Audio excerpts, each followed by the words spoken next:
Hello everyone, welcome on our YouTube channel accountancy in your pocket. और मेरा नाम है दिनेश गुप्ता। हम पढ़ रहे थे बेटा अकाउंटिंग टर्म्स। दो क्लासेस ऑलरेडी अकाउंटिंग टर्म्स की हम बात कर चुके थे। अकाउंटिंग टर्म्स का ये पार्ट 3 है और इस क्लास में हम अकाउंटिंग टर्म्स को खत्म करेंगे। अकाउंटिंग टर्म्स का मतलब बता चुका मैं ऑलरेडी, क्या होता है ABCD ऑफ अकाउंट्स। ABCD यानी कि बेसिक नॉलेज। जब आपको अकाउंट्स पढ़ना है तो उसकी बेसिक नॉलेज, उसकी टर्मिनोलॉजीज पता होना चाहिए। दो क्लासेस में आपको मैं, दो पार्ट्स में मैं ऑलरेडी आपको बहुत सारी टर्मिनोलॉजीज बता चुका हूं। आज हम बात करते हैं पार्ट 3 के बारे में। पार्ट 3 में जो टर्म्स आपको मैं बता रहा हूं उनको आप डिटेल में बहुत अच्छे से पढ़ेंगे। देखिए जरा बात करते हैं। सबसे पहले बात कर रहे हैं बेटा रिसिट। रिसिट का मतलब क्या है? The amount which is receive to business organisation. एक बिजनेस को जो भी अमाउंट रिसीव हुआ, अब अमाउंट रिसीव कैसे होगा? या तो आपने क्या किया, गुड्स सेल किया, या आपने क्या की, कोई सर्विस प्रोवाइड की, या आपने क्या किया, लोन लिया, या आपने क्या किया, कोई असेट्स सेल कर दी। इन सब से आपको जो भी अमाउंट रिसीव हो रहा है वो क्या है बेटा? रिसिट है। क्या है आपके लिए? Receipt. The amount receive from any of these activities is called receipt. अब उसको हम क्लासिफाई करेंगे अलग अलग एक्टिविटी में। देखिए जरा पहले बात कर लेते हैं, देखते हैं रिसिट के बारे में क्या लिखा हुआ है। It refers to the amount receive by business. किसे अमाउंट रिसीव हुआ? बिजनेस को। ड्यूरिंग एन अकाउंटिंग ईयर, एक अकाउंटिंग ईयर में। It may be capital receipt और रेवेन्यू रिसिट। ये क्या भी हो सकता है? कैपिटल रिसिट भी हो सकता है और रेवेन्यू रिसिट भी हो सकता है। ये क्या होती है sir? Capital receipt, revenue receipt, उसकी बात करेंगे। मैंने आपको बताया कि एक बिजनेस को जो भी अमाउंट क्या हुआ, रिसीव हुआ, तो वो क्या होगा? एक अकाउंटिंग ईयर में क्या होगा? वो रिसिट होगा। अब ये रिसिट कौन कौन से टाइप की बताइए आपको? एक कैपिटल रिसिट और एक रेवेन्यू रिसिट। चलिए बात करते हैं सबसे पहले कैपिटल रिसिट के बारे में। मैंने कुछ एग्जांपल्स दिए थे, आपको अभी याद हो तो ना, देखो। तो पहले कैपिटल रिसिट की बात करते हैं। क्या लिखा हुआ देखिए। It refers to those receipts. कौन से receipts? Which result in an increase in liability. जिससे क्या होगा? लाइबिलिटी क्या होगी? इंक्रीज होगी। और in reduction in the value of asset. Asset की वैल्यू क्या हो जाएगी? कम हो जाएगी। या तो लाइबिलिटी बढ़ रही है या असेट की वैल्यू कम हो रही है। वो कौन से रिसिट हैं? कैपिटल रिसिट है। मैंने आपको एग्जांपल दिया था, लोन टेकन फ्रॉम बैंक। आपने लोन लिया, आपने क्या किया, एक बिल्डिंग असेट्स है हमारी, असेट्स क्या कर दी? सेल कर दी। तो देखो लोन लेने से क्या हुआ? लाइबिलिटी क्या हो गई बेटा? इंक्रीज। लोन वापस देना पड़ेगा फ्यूचर में, तो क्या है हमारे लिए? Liability. Reduction in the value of assets. Assets हमारे पास थी 10 लाख की, उसमें से एक बिल्डिंग हमने बेच दी, तो बताइए असेट्स की वैल्यू क्या हो गई बेटा? डिक्रीज हो गई, यानी कि reduction in value of assets. देखिए आगे। और the receipt which are not generated from routine business activities. ये जो रिसिट आई, loan from bank, sale of assets, ये बताओ रूटीन बिजनेस एक्टिविटी है क्या? बिजनेस की रूटीन एक्टिविटीज क्या होती हैं? Goods purchase, raw material purchase करना, उससे प्रोसेसिंग करके क्या करना? गुड्स सेल करना। असेट्स खरीदना, बेचना, ये रूटीन एक्टिविटी है। असेट्स किस लिए खरीदते हैं हम? यूज में लेने के लिए या सेल करने के लिए? सर यूज में लेने के लिए। तो बताओ असेट्स को सेल करना रूटीन एक्टिविटी है क्या? नहीं। तो असेट्स को सेल करने से जो पैसा आया वो कौन सा है? कैपिटल रिसिट है। लोन लेना, आप डेली डेली लोन लेते हो क्या? हर महीने लोन लेते हो या कभी कभी? कभी कभी। तो ये कौन सी एक्टिविटी है? बिजनेस की रूटीन एक्टिविटी नहीं है। तो लोन लेने से जो रिसिट हुई वो कौन सी रिसिट है? Capital receipt. चलिए, और which are non recurring. Non recurring का मतलब वही हुआ जो रूटीन एक्टिविटी में नहीं होती in nature. Example loan taken from bank, sale of an asset etcetera. समझ गए आप लोग बात को? सबसे पहले हमने बात की किसके बारे में बेटा? रिसिट के बारे में। रिसिट का मतलब amount receive to business from any activity. अब उसमें दो बातें, capital receipt and revenue receipt. तो कैपिटल रिसिट का मतलब क्या बताया मैंने? The receipt which is receive from non business activity और that is not related to routine business activity और that is non recurring in nature और that increase the liability and decrease the value of asset. That is called capital receipt. Clear? चलिए आगे बात करते हैं revenue receipt के बारे में। अब रेवेन्यू रिसिट क्या होगी? इसका उल्टा देखिए। The receipt which are generated from routine business activities. ऐसे रिसिट जो कहाँ कैसे जनरेट हो रही है? बिजनेस की रूटीन एक्टिविटी से जनरेट हो रही है। वो कौन से रिसिट है बेटा? रेवेन्यू रिसिट है। Example sale of goods, goods को सेल कर रहे हो आप, और सर्विस प्रोवाइड कर रहे हो आप, रेंडरिंग सर्विस मतलब सर्विस प्रोवाइड करना।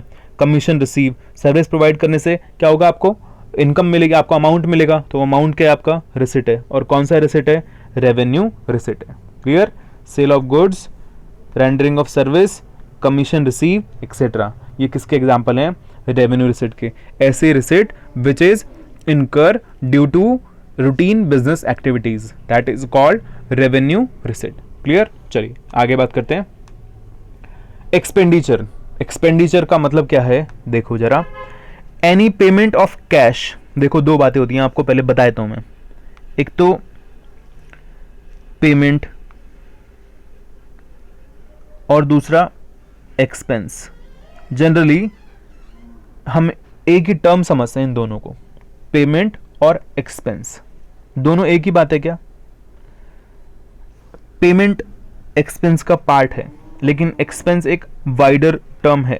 समझाता हूं मैं कैसे, आप है ना, आप एक पड़ोस वाली शॉप पे गए, 10 रुपए की मैगी लेके आए। क्या लेके आए, 10 रुपए वाली मैगी। आती है क्या 10 की, नहीं आती।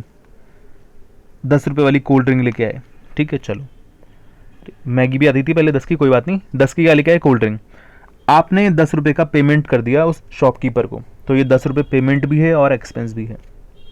क्लियर है, आप कोल्ड ड्रिंक लेके आए लेकिन आपने उस शॉपकीपर को पेमेंट नहीं किया, बताओ ये एक्सपेंस है या नहीं है, जल्दी से फटाफट बताओ, एक्सपेंस है या नहीं है, बिल्कुल है। लेकिन आज ये पेमेंट है या नहीं है, नहीं है। एक्सपेंस का मतलब या तो आप पे कर चुके हैं या पे करने के लिए क्या हो चुके हैं, लाइबल हो चुके हैं।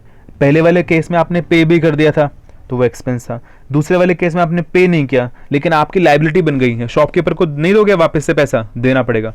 तो पेमेंट और एक्सपेंस डिफरेंट टर्म है, हम दोनों को एक ही समझ लेते हैं कि भाई एक्सपेंस पेमेंट, एक्सपेंस हो गया यानी कि पेमेंट भी हो गया, जरूरी नहीं हो सकता है पेमेंट ना हुआ हो। तो यहाँ पे दोनों चीजें इंक्लूड है, पेमेंट भी एक्सपेंस भी। एक्सपेंडिचर देखिए क्या कह रहा है, एनी पेमेंट ऑफ कैश, या तो पेमेंट ऑफ कैश और इनकरिंग अ लाइबिलिटी। सेकंड वाला जो केस है ना हमारा, हमने क्या किया, कोल्ड ड्रिंक खरीदी 10 रुपए में लेकिन पेमेंट नहीं दिया, तो क्या बन गया वो हमारे लिए, लाइबिलिटी की, सर फ्यूचर में देना पड़ेगा। For the purpose of acquiring assets, क्यों हो रहा है एक्सपेंस, या तो असेट्स खरीदने के लिए या गुड्स और सर्विस खरीदने के लिए, क्या बोलते हैं उसको हम, एक्सपेंडिचर। मैंने कोल्ड ड्रिंक खरीदी 10 रुपए में, क्या ये गुड्स है। मैंने क्या किया, बिल्डिंग खरीदी और आज पैसे नहीं दिए, ये भी क्या है, एक्सपेंडिचर है। कब देना है, फ्यूचर में, फ्यूचर में देना है, यानी कि क्या ये लाइबिलिटी। पेमेंट किया नहीं किया, आज नहीं किया। क्लियर, चलो आगे। It may be of capital nature और रेवेन्यू नेचर और डेफर्ड रेवेन्यू नेचर। सर अभी तो आपने पीछे वाले में तो रिसिट में तो 2 ही बातें बताई थी, यहाँ पे 3 बातें। हाँ बेटा 3 बातें हैं। कौन कौन सी 3 बातें हैं, कौन कौन से नेचर की एक्सपेंडिचर है, रेवेन्यू नेचर, कैपिटल नेचर और डेफर्ड रेवेन्यू नेचर। कौन कौन सा, रेवेन्यू, कैपिटल और डेफर्ड रेवेन्यू। चलिए एक एक के बारे में बात करेंगे डिटेल में। सबसे पहले हम बात करेंगे कैपिटल एक्सपेंडिचर के बारे में। देखिए जैसे कैपिटल रिसिट था ना, वैसे ही कौन है, capital expenditure. Capital receipt business की रूटीन एक्टिविटी में नहीं होता, ऐसे ही कैपिटल एक्सपेंडिचर भी। कैपिटल रिसिट नॉन रिकरिंग होता है, ये भी नॉन रिकरिंग होता है। ठीक है, चलिए जैसे बताता हूं मैं आपको ना, आपने बिल्डिंग खरीदी तो बताओ ये नॉन रिकरिंग है या रिकरिंग है, नॉन रिकरिंग। रूटीन एक्टिविटी है या नहीं है, नहीं है।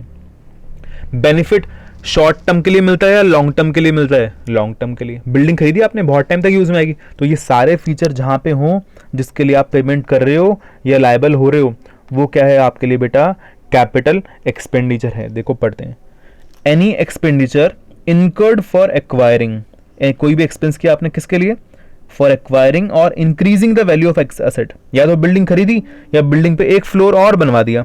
अब बिल्डिंग पे एक फ्लोर और बनवा दिया तो क्या हो गया, उसकी कैपेसिटी बढ़ गई, बिल्डिंग की वैल्यू बढ़ गई, तो वो भी कौन सा एक्सपेंडिचर है, कैपिटल एक्सपेंडिचर।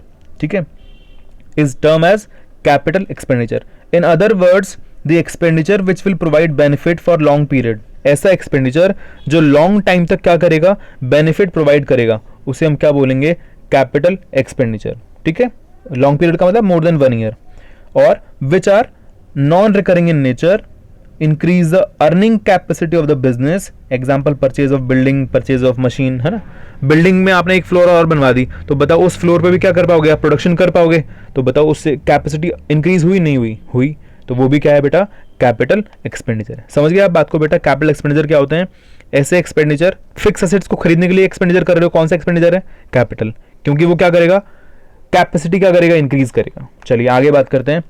रेवेन्यू एक्सपेंडिचर, कौन सा एक्सपेंडिचर? रेवेन्यू। चलिए रेवेन्यू एक्सपेंडिचर क्या होंगे? जो क्या करते हैं बेटा, कैपेसिटी को बढ़ाते नहीं है लेकिन मेंटेन करने के काम में आते हैं। दो एग्जांपल दूंगा मैं आपको ना। बिल्डिंग खरीदी, कौन सा एक्सपेंस? कैपिटल, कैपेसिटी इंक्रीज हुई। बिल्डिंग पे वाइट वॉश करवाया, है ना, वाइट वॉश करवाया आपने, तो बताओ वाइट वॉश करवाया, रंग रोगन करवाया, तो वो कौन सा एक्सपेंस है? Capital, revenue. वाइट वॉश करवाने से कैपेसिटी बढ़ेगी क्या उसकी, या मेंटेन रहेगी? मेंटेन रहेगी। कौन सा एक्सपेंस है? रेवेन्यू। वाइट वॉश करवाना क्या रिकरिंग है या नॉन रिकरिंग है? हर साल ही करवाते हैं वाइट वॉश, तो रिकरिंग है। कौन सा रेवेन्यू, कौन सा हो गया? रेवेन्यू हो गया। क्लियर? कैपेसिटी नहीं बढ़ी, नहीं बढ़ी, रेवेन्यू नेचर हो गया।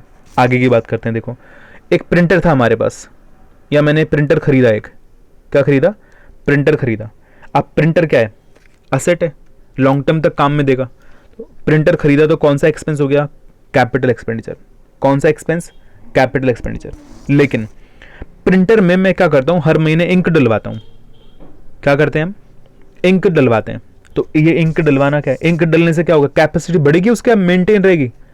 एक प्रिंटर एक महीने में 1000 पेज प्रिंट कर सकता है, तो क्या इंक डलवाने से वो क्या 2000 पेज प्रिंट करना शुरू कर देगा? नहीं, पेज तो उतने प्रिंट करेगा, ठीक है ना। कैपेसिटी बढ़ेगी या उसकी? नहीं बढ़ेगी, नहीं बढ़ेगी। लेकिन मैंने क्या किया, उसका इक्विपमेंट चेंज करवा दिया। एक जो टोनर होता है, टोनर जिसमें से जो इंक निकलती है, जहां से जिसके थ्रू प्रिंट होता है, मैंने वो इक्विपमेंट चेंज करवा दिया। तो बताओ कैपेसिटी बढ़ जाएगी नहीं बढ़ जाएगी? बढ़ जाएगी। खराब हो गया था मेरे प्रिंटर को, 5 साल हो गए फॉर एग्जाम्पल, 5 साल हो गए, तो आज वो 1000 की जगह 500 प्रिंट देता है। मैंने टोनर चेंज करवा दिया तो वो 500 की जगह कितने प्रिंट देने लग गया? 800 प्रिंट देने लग गया। तो बताओ कैपेसिटी इंक्रीज हुई या नहीं हुई? हुई। तो वो कौन सा एक्सपेंडिचर हो गया बेटा? कैपिटल। अगर मेंटेन करने के काम में आ रहे हो तो रेवेन्यू, इंक्रीज कर रहे हो तो कौन सा एक्सपेंस? Capital expense. देखो any expenditure whose benefit is receive during the accounting period, एक ही साल में मिल जाए उसका बेनिफिट। जैसे आप किसी एम्प्लॉय को सैलरी देते हो, वो क्या जिंदगी भर काम में करेगा आपके पास? या एक महीने की सैलरी दो, एक महीने काम करेगा? तो एक महीने की सैलरी दी, एक महीने काम किया, उसी महीने में उस एक्सपेंस का बेनिफिट मिल गया। तो वो कौन सा एक्सपेंस है? रेवेन्यू। लेकिन बिल्डिंग खरीदी, मशीन खरीदी, लॉन्ग टर्म तक बेनिफिट देंगे, कौन सा एक्सपेंडिचर है? वो capital expenditure. It incurs to maintain the earning capacity. क्यों कर रहे हो आप ये एक्सपेंस? अर्निंग कैपेसिटी को मेंटेन करने के लिए। These expenditure are incurred on recurring basis. कैसे होते हैं ये? रिकरिंग बेसिस पे होते हैं, है ना, रूटीन बेसिस पे, related to day to day business activities. Example salary, wages, rent, printing expenses etcetera. ये कौन से एक्सपेंस है बेटा? रेवेन्यू एक्सपेंडिचर है। क्लियर है? और रेवेन्यू एक्सपेंडिचर को हम क्या बोलते हैं? एक्सपेंस भी बोलते हैं, रेवेन्यू एक्सपेंस भी बोलते हैं। आगे बात समझ में आपको बेटा? एक्सपेंडिचर, उसके अंदर हमने बात की कैपिटल और रेवेन्यू। एक अलग टर्म कुछ दिखाई दे रही है हमें, डेफर्ड रेवेन्यू एक्सपेंस, है ना। डेफर्ड रेवेन्यू एक्सपेंस क्या होता है समझना ध्यान से। एडवर्टीजमेंट बताइए मुझे आप। एडवर्टीजमेंट, एडवर्टीजमेंट कौन सा है? कैपिटल है या रेवेन्यू नेचर है? कैपिटल नेचर का एक्सपेंस है या रेवेन्यू नेचर का एक्सपेंस है? आपने देखा होगा ना, हर कंपनी का एडवर्टीजमेंट आता है, तो कौन सा नेचर होता है उसका बताओ? रेवेन्यू नेचर, क्योंकि बिजनेस की रूटीन एक्टिविटी में होता है वो, क्लियरली, है ना। और रिकरिंग होता है, नॉन रिकरिंग होता है? रिकरिंग होता है। तो कौन सा नेचर हो गया उसका? रेवेन्यू। लेकिन कभी कभी हम क्या करते हैं बेटा? हैवी एक्सपेंडिचर करते हैं। जैसे क्या हुआ, मैंने क्या किया, इंडिया में एक कंपनी स्टार्ट की। अब इंडिया में कंपनी स्टार्ट की तो क्या किया, बहुत हैवी एक्सपेंडिचर कर दिए। अमित पाजी से अपना एडवर्टीजमेंट करवा लिया। अमित पाजी कौन है यार? अमिताभ बच्चन से। अमिताभ बच्चन से क्या करवा लिया? एडवर्टीजमेंट करवा लिया। और अमिताभ बच्चन को 5 करोड़ रुपए दिए, इनॉग्रेशन सेरेमनी वगैरह सब कुछ करवाने के 5 करोड़ रुपए दिए। तो बताओ ये 5 करोड़ रुपए जो एडवर्टीजमेंट के मैंने दिए, इसका बेनिफिट एक ही साल मिलेगा या लॉन्ग टर्म तक मिलेगा? लॉन्ग टर्म तक मिलेगा। इसका मतलब क्या यार कि ये जो एडवर्टीजमेंट था ये कौन सा एक्सपेंस था? रेवेन्यू। लेकिन इसका बेनिफिट कब तक मिल रहा है? लॉन्ग टर्म तक। कभी कभी होता है ऐसा, हमेशा नहीं। तो हैवी एक्सपेंडिचर आपने कर दिया तो उसका बेनिफिट कब मिल रहा है? लॉन्ग टर्म तक मिल रहा है। इसलिए बताओ ये एक ही साल का एक्सपेंस है या बहुत सालों का एक्सपेंस है? जब तक यूज में आ रहा है। इसकी लाइफ 1 साल है या 1 साल से ज़्यादा है? 1 साल से ज़्यादा। तो हम क्या करेंगे, इस एक्सपेंस को एक ही साल का एक्सपेंस ना मान के अलग अलग पीरियड में डिवाइड कर देते हैं। क्या कर देते हैं सर? एक ही साल के एक्सपेंस को अलग अलग पीरियड में डिवाइड कर देते हैं जब तक उसका बेनिफिट मिलता है। फॉर एग्जांपल मुझे इसका 5 साल तक बेनिफिट मिला, तो मैंने इसको क्या कर दिया, 5 साल तक डिवाइड कर दिया। तो ये कौन सा एक्सपेंस हो गया, डेफर्ड रेवेन्यू एक्सपेंस। डेफर्ड का मतलब क्या करना, अलग अलग पीरियड में क्या करना, डिवाइड कर देना, इसलिए हमने क्या बोल दिया इसको, डेफर्ड रेवेन्यू एक्सपेंडिचर। देखिए जरा, those expenditures which are generally revenue in nature. देखिए क्या बोल दिया इसने, पहली बात ही क्लियर कर दी कि जनरली क्या होते हैं, रेवेन्यू नेचर के, but the benefit of those expenses are receive for more than 1 year. लेकिन उनका बेनिफिट कब मिल रहा है आपको, 1 साल से ज्यादा। For example deferred revenue expense, whole amount of such expenditure is not treated as expense in 1 year only. एक ही साल में इनका पूरा अमाउंट अपन एज एक्सपेंस एज्यूम नहीं करते। And distributed in the number of years in which the benefit of these expenditure is gain. और जितने सालों में इसका बेनिफिट मिलता है उतने ही ईयर्स में हम क्या करते हैं, इस एक्सपेंस को बेटा क्या करते हैं, डिस्ट्रीब्यूट कर देते हैं, डिवाइड कर देते हैं, डेफर्ड कर देते हैं। इसलिए इनका नाम क्या होता है, deferred revenue expenditure. Important term है, ध्यान से सुन लीजिए बहुत। ऐसे एक्सपेंस, जिन एक्सपेंसेस को, जो हैवी एक्सपेंस हैं, रेवेन्यू नेचर के हैं, जिनका बेनिफिट लॉन्ग टर्म तक मिल रहा है, उन एक्सपेंस को हम क्या कर देते हैं, अलग अलग पीरियड में डिवाइड कर देते हैं। तो ऐसे एक्सपेंस को हम क्या बोलते हैं, डेफर्ड रेवेन्यू एक्सपेंडिचर बोलते हैं। चलिए अगली टर्म पे चलते हैं, एक्सपेंसेस। एक्सपेंसेस क्या होते हैं बेटा, रेवेन्यू एक्सपेंडिचर को ही हम क्या बोलते हैं, एक्सपेंस। ऐसे एक्सपेंस जो बिजनेस में क्या करते हैं, गुड्स को सेल करने के लिए जो एक्सपेंस किए जाते हैं, वो सारे एक्सपेंस कौन से होते हैं, उनको क्या बोलते हैं हम, एक्सपेंस बोलते हैं। The amount spend to produce and sell the goods for providing service. मुझे क्या करना है, गुड्स बनाना है, उसके लिए मैंने वेजेस दिया, मैंने सैलरी दी एम्प्लॉयज को, क्या किया, मैंने रेंट दिया। वो सारे एक्सपेंस कौन से एक्सपेंस है बेटा, वो सारे अमाउंट को क्या बोलते हैं अपन, एक्सपेंस बोलते हैं। एग्जाम्पल क्या, salary, wages etcetera. Expense is equal to क्या होता है, रेवेन्यू माइनस इनकम। एक्सपेंस क्या होता है, रेवेन्यू माइनस इनकम। रेवेन्यू मतलब सेल, जो सेल करने से पैसा आया, माइनस उसमें से क्या, जो प्रॉफिट है, इनकम है, वो अपन माइनस कर देंगे तो क्या निकल जाएगा, एक्सपेंस निकल जाएगा। देखिए आगे, इनकम क्या होती है बेटा, income is the difference between revenue and expense. Revenue मतलब मैंने क्या किया, 5 रुपए में एक पेन खरीदा, उसको 8 रुपए में सेल कर दिया, तो रेवेन्यू कितना है यहाँ पे बेटा, 8। एक्सपेंस कितना है, 5। इनकम कितनी हो गई, 3। क्लियर है, आपको बात समझ में आ गई। इनकम क्या होती है, रेवेन्यू और एक्सपेंस का डिफरेंस। रेवेन्यू का मतलब क्या होता है, जो अमाउंट रिसीवेबल है, जो सेल करने से पैसा आ रहा है, सर्विस प्रोवाइड करने से जो आपको अमाउंट मिल रहा है, वो होता है रेवेन्यू। एक्सपेंस, उसे सेल करने में जो भी आपकी कॉस्ट लगी, जो भी आपका अमाउंट आपने स्पेंड किया, वो क्या है, एक्सपेंस। और इससे जो डिफरेंस आ रहा है वो क्या है बेटा, इनकम है।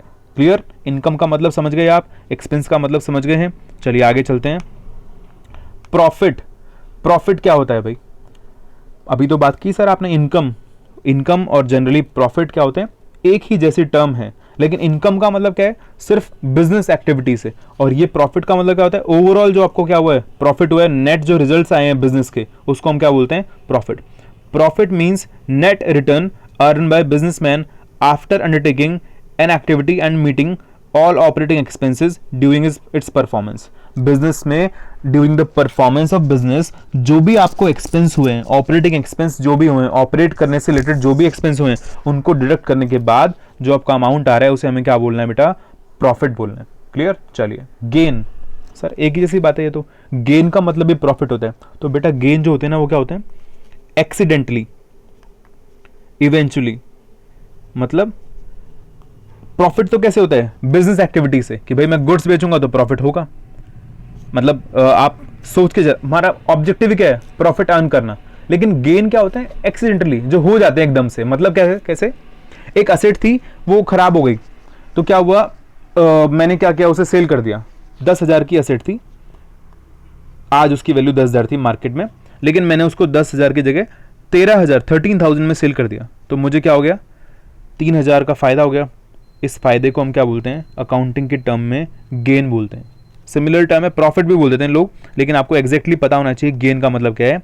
ऐसा प्रॉफिट जो क्या हो रहा है, एक्सीडेंटली हो रहा है। इट इज अ प्रॉफिट और एडवांटेज विच जनरेट एक्सीडेंटली और which do not generate from business activities. Sale करना असेट को क्या बिजनेस एक्टिविटी है क्या, नहीं है sir. Like profit on sale of fix asset. Clear, चलिए आगे चलते हैं। लॉसेज, लॉसेज क्या हो रहा है भाई, देखो जब भी हम एक्सपेंस करते हैं उसका मोटिव क्या होता है? एक्सपेंस का मोटिव क्या होता है? प्रॉफिट अर्न करना। आपने किसी एम्प्लॉय को सैलरी दी, अब सैलरी क्यों देते हैं हम? आपको मैं 10,000 सैलरी दे रहा हूँ ना, तो इसका मतलब क्या है, मैं आपसे 1,00,000 रुपये अर्न कर रहा हूँ, तब जाके मैं आपको क्या दे रहा हूँ? 10,000 रुपये। तो एक्सपेंस का मोटिव क्या होता है? प्रॉफिट अर्न करना। लेकिन ये लॉस क्या है यार? लॉस एक ऐसी एक्टिविटी है, एक ऐसा एक्सपेंस है जिससे कोई भी आपको क्या हो रहा है? प्रॉफिट अर्न नहीं हो रहा, उसे हम क्या बोलते हैं? Loss. The activities against which firm receive no benefit, कोई आपको क्या नहीं हुआ उससे? बेनिफिट, उसे हम क्या बोलेंगे? लॉस बोलेंगे। Loss due to fire, theft etcetera. Clear? आपने क्या किया? सामान बनाया 2,50,000 में और सेल कर दिया उसको कितने में? 2,00,000 रुपीज़ में। क्या हो गया यहाँ पे? आपको लॉस हो गया। ये आपने जो एक्टिविटी की, इस एक्टिविटी से आपने कोई प्रॉफिट अर्न किया क्या? नहीं किया। कोई बेनिफिट मिला क्या? नहीं मिला। इसे हम क्या बोलते हैं? लॉस बोलते हैं। क्लियर? लॉस। एक्सपेंस और लॉस दोनों अलग अलग चीज़ें। ठीक है। एक्सपेंस का मोटिव क्या होता है? बेनिफिट अर्न करना।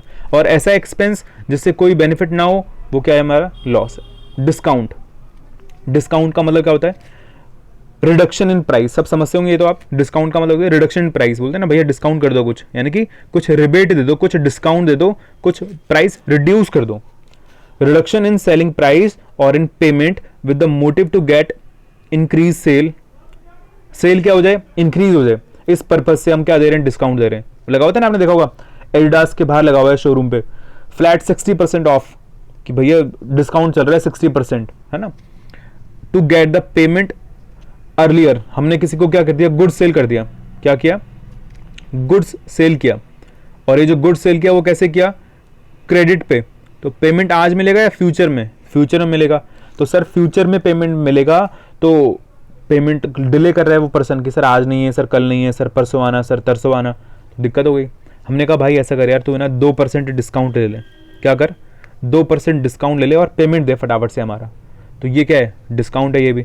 ये डिस्काउंट हमने क्यों दिया? प्रॉम्प्ट पेमेंट के लिए, अर्लियर पेमेंट मिल जाए ताकि हमें। कितने टाइप के डिस्काउंट है बेटा? 2 टाइप के, ट्रेड डिस्काउंट और कैश डिस्काउंट। डिटेल में बात करते हैं।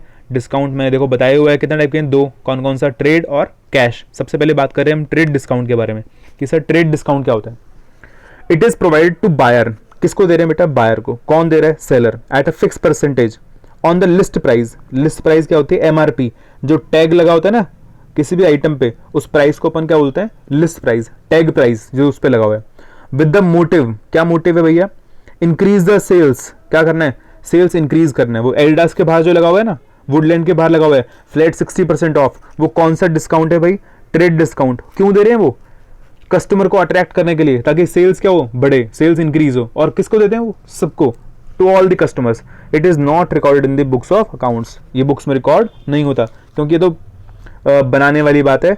ये शो करके पहली टैग प्राइस ज़्यादा लगी होती है उस पर, तो इसलिए बुक्स में शो ही नहीं करते। उसको माइनस करने के बाद वाली वैल्यू हम क्या करते हैं? बुक्स में शो करते हैं, बुक्स में रिकॉर्ड करते हैं। क्लियर समझ आया आप लोगों को? क्या बोला? कौन सा डिस्काउंट? जो कौन दे रहा है? सेलर। किसको? बायर को। फिक्स परसेंटेज से। किस पे? लिस्ट प्राइस यानी कि टैग प्राइस पे। क्यों दे रहा है? सेल्स बढ़ाने के लिए। किसको देता है? सबको देता है। बुक्स में रिकॉर्ड करना है? नहीं करना? नहीं करना सर। चलो आगे देखो। Cash discount. ये क्या होता है sir? Cash discount it is provided to customers. किसको देते हैं? कस्टमर्स को। कौन से कस्टमर और क्यों? टू रिसीव प्रॉम्प्ट पेमेंट, जल्दी पेमेंट रिसीव करने के लिए, of cash and allowed at the time of cash payment. जब कब देंगे? जब वो हमें क्या करेगा बेटा? कैश पेमेंट देगा। It is recorded in the books of accounts. ये बुक्स में रिकॉर्ड किया जाता है। वही ना मैंने बताया आपको भी। आपने क्रेडिट में सेल कर दिया, तो क्रेडिट में सेल करने से क्या बन गए? डेटर्स। और डेटर्स बन गए तो उनसे क्या करना है? पेमेंट लेना है, लेकिन वो डिले कर रहे हैं, तो उन्हें हमने क्या दिया? कैश डिस्काउंट दे दिया। और ये जो कैश डिस्काउंट देना है हमें कब देना है? At the time of payment, जब वो हमें क्या करेंगे? पेमेंट करेंगे। चलिए एंट्री। एंट्री का मतलब क्या होता है? ये बहुत बार आपको वर्ड सुनने को मिलेगा कि भाई एंट्री करो, एंट्री करो। एंट्री का मतलब आपने क्या करना है? अकाउंट्स पढ़नी है, तो अकाउंट्स पढ़नी है, तो अकाउंट्स के लिए क्या करना है? फिर बुक्स बनानी है, अकाउंट्स की बुक्स, जर्नल, है ना, लेजर। वो आपको स्टार्टिंग में बताया मैंने, स्टार्टिंग इंट्रोडक्शन में। तो जनरल लेजर जब बनाएंगे तो वहां पे जो भी ट्रांजेक्शन हो रहे होंगे बिजनेस में, उन्हें हमें क्या करना होगा? बुक्स में रिकॉर्ड करना होगा। उस रिकॉर्डिंग करने को ही हम क्या बोलते हैं बेटा? एंट्री करना बोलते हैं। क्या बोलते हैं? एंट्री करना, कि भाई इसकी एंट्री कर लो। Recording the transaction in the books of account is called as entry. क्या बोलते हैं उसको? एंट्री करना। चलिए next, insolvent. Important term insolvent. Insolvent क्या होता है? आपकी पॉकेट में 500 रुपए हैं, लेकिन आपने लोन लिया हुआ है 900 रुपीज़ का, बताओ पे कर पाओगे या नहीं कर पाओगे? नहीं कर पाएंगे सर। तो आप बेटा क्या हो जाओगे? इंसॉल्वेंट हो जाओगे। क्या हो जाओगे? आपको क्या बोलेंगे लोग कि भाई ये पर्सन कौन है? इंसॉल्वेंट है। The person who is not capable to pay its liabilities, अपना लोन आप पे करने के कैपेबल नहीं हो, ऐसे पर्सन को हम क्या बोलते हैं? इंसॉल्वेंट बोलते हैं।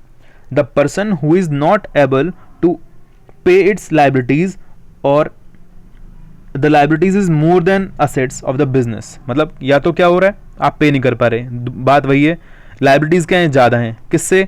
असेट से। आपके बिजनेस की लाइबिलिटीज क्या है बेटा? ज़्यादा। किससे ज़्यादा है? असेट से। तो असेट से ही तो हम पेमेंट करते हैं, तो कर पाओगे नहीं कर पाओगे? नहीं कर पाओगे, यानी कि क्या हो गए आप? इंसॉल्वेंट हो गए। उस पर्सन को हम क्या बोलते हैं? इंसॉल्वेंट बोलते हैं। चलिए आगे, सॉल्वेंट। सॉल्वेंट कौन होगा? जो कैपेबल है पे करने में। The person who is able to pay its liabilities is known as solvent. Bad debts, ये क्या होता है? बैड डेट्स, बैड बुरा, डेट्स। डेटर्स कौन होता है? डेटर्स हुई, बताओ फटाफट से। ऐसे लोग जिनको आपने क्या किया? गुड्स सेल किया। क्या किया? गुड्स सेल किया, और वो भी कैसे? क्रेडिट पे। अब इनसे मुझे पैसा लेना है, ये मेरा पैसा लेके भाग गए, तो ये क्या है मेरे लिए? Bad debts. क्या हो गए मेरे लिए? Bad debts. या मतलब ये मिल नहीं रहे मुझे, या ये क्या हो गए? इंसॉल्वेंट हो गए। तो बताओ इनसे पैसा मिल पाएगा नहीं मिल पाएगा? अब नहीं मिल पाएगा। या मतलब इससे मुझे 100 रुपये लेने थे और सिर्फ कितने रुपए मिले? 80 रुपीज़ मिले, तो ये पर्सन कौन हो गया? इंसॉल्वेंट हो गया। और इंसॉल्वेंट हो गया तो हमारा पैसा देगा या नहीं देगा? ये नहीं देगा, तो बेटा इसको अपन क्या बोलते हैं? बैड डेट्स बोलते हैं। क्या बोलते हैं? Bad debts. और हमारे लिए क्या है? ये लॉस है। देखिए, the amount of debtors which is not recoverable is called bad debts. It happens when debtors become insolvent. कब होता है ऐसा? जनरली जब डेटर्स क्या हो जाएं? इंसॉल्वेंट हो जाएं। क्लियर? चलिए, रेवेन्यू फ्रॉम ऑपरेशन, सेल्स को ही हम क्या बोलते हैं? Revenue from operation. आप गुड्स और सर्विस को सेल कर रहे हो, उससे जो आपको अमाउंट रिसीव होने वाला है उसी को हम क्या बोलते हैं बेटा? Revenue from operation. The amount receive और receivable from sale of goods और services in day to day routine of the business is called revenue from operation. आप याद रखेंगे, सेल्स को ही हम क्या बोलते हैं? Revenue from operation. Next term क्या है? टर्नओवर। एक पर्टिकुलर टाइम पीरियड की टोटल सेल्स को हम क्या बोलते हैं? टर्नओवर बोलते हैं। क्या बोलते हैं? टर्नओवर। कि भाई 1 जनवरी से 31 दिसंबर तक जो आपने सेल किया, उस सेल को हम क्या बोलेंगे? Turnover. Total amount of goods sold during the year और a particular time period is known as turnover. क्या बोल रहे हैं? टर्नओवर बोल रहे हैं। ठीक है, समझ में आ गई आप लोगों को बात बेटा? ये जो हमने आज अब टर्म्स सीखी है, सारी टर्म्स हम कंप्लीट कर चुके हैं। ये टर्म्स आप एक बार वापस से रिवाइज कर लेना। अकाउंट्स हम जब पढ़ेंगे, पढ़ना स्टार्ट करेंगे, तो वहाँ पे क्या होगा? ये सारी टर्म्स काम में आने वाली हैं। क्लियर? ठीक है, थैंक यू सो मच। समझ में आया हो तो कमेंट और लाइक ज़रूर कर दें आप, और चैनल को सब्सक्राइब कर दें। और अगर आपको कोई भी क्वेरी है तो आप कमेंट सेक्शन में भी कमेंट कर सकते हैं, और इन में से किसी भी प्लेटफॉर्म पे जाके आप हमसे कांटेक्ट कर सकते हैं, कोई भी क्वेरी हो। अगर आपको ये पीपीटी चाहिए तो ये भी आपको डिस्क्रिप्शन में नीचे मिल जाएगी। Thank you so much for watching the class.